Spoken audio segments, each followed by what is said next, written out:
60조 원급 캐나다가 차세대 잠수함 CPSP에서 두 후보만 남겨놓고 있습니다. 독일 TKMS와 원팀 코리아. 정부 발표에서 핵심 두 줄은 최대 12척과 2035년 이전의 초도 인도라는 단어인데요. 오늘은 왜 한국이 승부처에서 강할 것인지, 그리고 밸류체인으로 어디까지 번질 것인지, 투자자는 어떤 거를 체크해야 되는지 정리해 보도록 하겠습니다. 자, 반갑습니다. 캐나다 정부의 최근 발표가 있었습니다.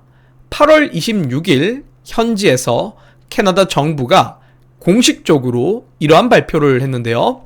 바로 캐나다 순찰 잠수함 프로젝트 조달에 대해서 이야기를 하면서 캐나다의 방위 정책인 우리의 북부와 강력하고 자유로운 이라는 모토를 통해서 캐나다 왕립 해군의 구성원들에게 캐나다인들의 안전을 유지하고 현재와 미래의 작전 준비 상태를 유지하는 데 필요한 장비 공급이 필요하다. 캐나다는 전 세계에서 가장 긴 해안선을 갖고 있기 때문에 안보와 북극 주권을 보호하기 위해서 캐나다 왕립 해군이 우수한 수중 감시 능력을 갖추는 것이 필수적인 만큼 북극에 배치할 수 있는 확장된 항속력과 내구성을 갖춘 새로운 잠수함 한 대가 필요하다라는 발표를 했습니다. 이를 통해서 캐나다 정부가 공식적으로 적격 공급자를 두 곳을 발표했는데 독일의 TKMS와 하나오션입니다. 사실 경쟁사로서는 프랑스, 스페인, 스웨덴 등 유수한 방산 기업들이 있었으나 이들이 탈락하고 한국과 독일이 결승에 진출한 거라고 볼 수 있습니다. 여기서 이제 60조 원의 잠수함 사업이라고 하면은 전 세계에서 가장 큰 단일 사업의 규모라고 보실 수가 있고, 이 중에 20조 원은 잠수함 건조고 나머지는 유지보수 비용이라고 볼 수 있는데요. 자, 여기서 중요한 거는 최대 12척과 초도함은 2035년 이전에 인도를 해야 된다라는 내용입니다. 자, 여기에 따라서 우리가 알 수 있는 게 어쨌든 독일의 TKMS와 한국의 원팀 코리아인데, 자, 여기서 원팀 코리아라는 게 정확하게 하나오션을 얘기하는 거냐, 아니면 HD 현대 중공업 현대 미포 같은 HD 현대그룹주를 얘기하는 거냐, 여기서 좀 혼란이 올 수 있는데 하나오션과 현대가 같이 합작으로 힘을 합친 겁니다. 왜냐면 과거에 호주의 잠수함 사업에서 하나오션과 HD 현대가 서로 경쟁하다가 둘 다 탈락을 한 경험이 있다 보니까 해외 사업을 할 때는 서로 협력하기로 MOU를 체결을 했는데, 특히 하나오션과 HD 현대 중에서 바다 위를 다니는 소위 군함이나 수상함의 경우는 HD 현대가 강점을 갖고 있어서 수상함에 대한 수주가 나올 경우 HD 현대가 주력으로 할 것으로 서로 합의를 받고, 하나오션의 경우는 전통적으로 잠수함에서 경쟁력을 갖고 있기 때문에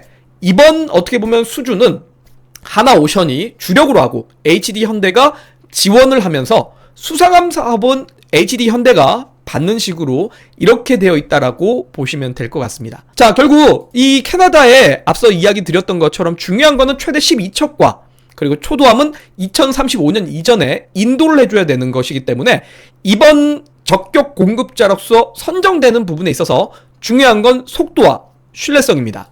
캐나다 발표문을 자세히 보면 분명히 납기를 강조하고 있습니다. 그리고 북극에 운용을 해야 되고 원의 장기 체류 같은 지속성과 은밀성이 요건이기 때문에 여기에 캐나다 산업 참여를 어떻게 설계하느냐도 점수가 될 수 있다는 점인데, 일단은 우리가 첫 번째로 플랫폼 실전성에서는 KSS-3 즉 장보고함을 이미 배치 1 실전 배치가 되어 있습니다. 그리고 2024년에는 HD 현대중공업이 3번함 인도를 공식적으로 알렸죠. 그리고 배치 2로 넘어가면서 기술 스택이 더 올라갔습니다. 그리고 두 번째는 생산과 납기에서 우리나라 HD 현대와 하나오션은 상당한 자신감이 있는 기업들입니다. 두 조선소가 원팀으로 해외 대형 프로젝트에서 역할을 나눠서 병렬 생산을 하겠다라는 프레임을 공식화했기 때문인데요. 앞서 이야기 드렸듯이 과거에 호주 잠수함 수주에서 탈락했던 전적이 있기 때문에 우리나라의 HD 현대와 하나오션이 둘이 합작으로 원팀 MOU 체결을 맺었고 5월에서 8월 사이 캐나다향 공동제한 숏리스트의 흐름으로 이어져 가고 있습니다. 그리고 한국은 대우조선해양 시절부터 잠수함을 워낙 잘 만들어 왔기 때문에 핵잠수함을 제외하면 기존의 잠수함의 경우는 세계적으로도 우리나라만큼 잘 만드는 나라가 없습니다. 그렇기 때문에 독일 대비 우리나라가 경쟁력이 있지 않을까. 미국 같은 경우는 핵잠수함을 잘하지만 미국은 기존의 재래식 잠수함이나 수상함 검조에서 능력이 상대적으로 좀 약하죠. 이는 독일도 역시 마찬가지입니다. 우리나라와 비교를 했을 때 잠수함 부분에서는 우리나라가 훨씬 더 경쟁력이 좀 높다라고 보고요. 그리고 세 번째는 어쨌든 승부처가 납기에서 결정될 수밖에 없는데 캐나다는 초도함 No Later than 2035를 박았습니다. 자, 결국 누가 더 빨리 2035년 안에 정확하게 초도 납기를 할 수 있느냐 이거인데, 결국 우리나라의 배치2 일본함 이봉참함이 그만큼 빨리 좀 생산되고 실제로 라인이 좀 돌아갔다라는 점에서 우리나라 기업이 독일 TKMS 대비해서 좀 더 경쟁력이 높지 않을까라고 생각이 됩니다. 물론 TKMS는 유럽 운용 레거시라든지 저소음성이라든지 최신 전투 체계를 갖고 있다라는 강점이 유명하죠. 그렇기 때문에 플랫폼의 성숙도인 한국이냐, 유럽의 레거시의 구도이냐 인건데, 캐나다 입장에서는 아무래도 납기와 산업 참여와 위험 관리를 어디에 더 가중치를 둘 것이냐의 관건이라고 보고, 또한 캐나다는 사실 미국의 영향을 좀 받을 수밖에 없지 않을까 싶은데, 미국 같은 경우 최근 들어서 한국 조선사에 협력을 바란다라는 이야기를 해왔기 때문에 이를 본 캐나다도 역시 한국의 조선사를 선택할 가능성이 높지 않을까, 이렇게 좀 볼 수 있을 것 같습니다. 그러면 결국 생산 능력 증설과 북미 조선소 진출, 이러한 스케일업 시그널들이 최근 뉴스에서도 계속 나오는 만큼 한국의 조선업에 앞으로 긍정적인 흐름들이 더 이어지지 않을까라고 생각이 되고요. 이런 점에서 우리나라 밸류체인 쪽에서는 결국 HD 현대와 하나오션이 탑픽으로서 당연히 우리가 중점을 두고 봐야 되는데, 오늘 HD 현대 중공업과 HD 현대 미포가 합병을 하겠다라는 공시가 나왔기 때문에 HD 현대 중공업 밑으로 현대 미포가 들어감으로써 회사의 크기가 훨씬 더 커지게 됩니다. 그렇게 되면 당연히 조선사 사이클에 앞으로 장기화를 좀 의미하지 않나 라고 생각됨으로써 이를 한 번 더 주목해서 보실 필요가 있기 때문에 HD 현대중공업 쪽에 대한 흐름을 주목해서 보실 필요가 있다라고 생각이 되고, 당연히 이를 통해서 이제 앞으로 MRO 라이프 사이클들이 커지게 될 겁니다. 그리고 여기에 이제 맞물려서 우리가 같이 관심을 가져봐야 될 서플라이 체인이 어딘가. 일단은 앞서 KSS 장보고함 기준으로 잠수함 발전기를 했던 회사가 바로 STX 엔진이라는 기업이 있습니다. 이 STX 엔진이 잠수함 발전기 라인업을 소개해왔기 때문에 이 또한 캐나다 잠수함 관련된 이러한 결승에 우리가 진출한 거에 대해서 앞으로 좀 수혜를 볼 수 있는 기업 중에 하나라고 보는데, 최근에 주가가 좀 상당히 가파르게 올라온 감이 있기 때문에 장기 이동 평균선과 주가의 이격도가 높다라는 점에서 당장 주가가 좀 빠르게 올라가기에는 좀 부담은 있습니다. 부담은 있지만 현재 지금 주가가 단기 이동평균선인 10일 이동평균선을 이탈하지 않았다라는 점에서 단발 상승 후에 아마 기간 조정으로 좀 가지 않을까라고 생각이 되고, 최근 8월 18일 고점을 돌파하기에는 당장 돌파를 하기보다는 좀 기간 조정 이후에 한번 그 흐름을 좀 지켜볼 필요가 있다라고 생각이 되니까 STX 엔진 같은 경우도 한번 우리가 지속적으로 팔로우업을 할 만한 종목이라고 생각이 됩니다. 자, 그리고 또 장보고함에 AIP 핵심 공급사로 다수 보도가 됐던 기업이 하나 있는데 바로 범한 퓨어셀이라는 기업입니다. 자, 범한 퓨어셀이라는 기업은 과거에 이거 수소 테마주 아니야? 라고 수소 관련주로서만 알고 계시는 분들이 있는데, 바로 이러한 잠수함 부품 안에 어떻게 보면은 필요한 게 연료 전지입니다. 수소 연료 전지 분야에서 잠수함 쪽에 대한 밸류체인을 구축하고 있는 회사가 바로 범한 퓨어셀이라고 보시면 될 것 같고, 이를 통해서 오늘 아마 캐나다의 잠수함 이 이슈로 인해서 오늘 상승 출발을 했다가 소멸갭 형태로 장중 하락 전환이 됐는데, 제가 봤을 때는 하락 전환이 됐을지라도 이 부분에서 한 번 더 눌림목이 나온 다음에 다시 기술적인 반등이 나옴으로써 재차 한 번 더 반등 시그널이 있을 거라고 생각이 됩니다. 물론 앞서 얘기했던 HD 현대나 하나오션처럼 조선사 사이클로 보기에는 조금 부족하지만 단기 상승도 한번 시도를 해볼 수 있는 종목이라서 이런 종목도 바로 서플라이 체인 기업 중에 하나로서 우리가 관심을 가져볼 필요는 있다라고 생각이 되고요.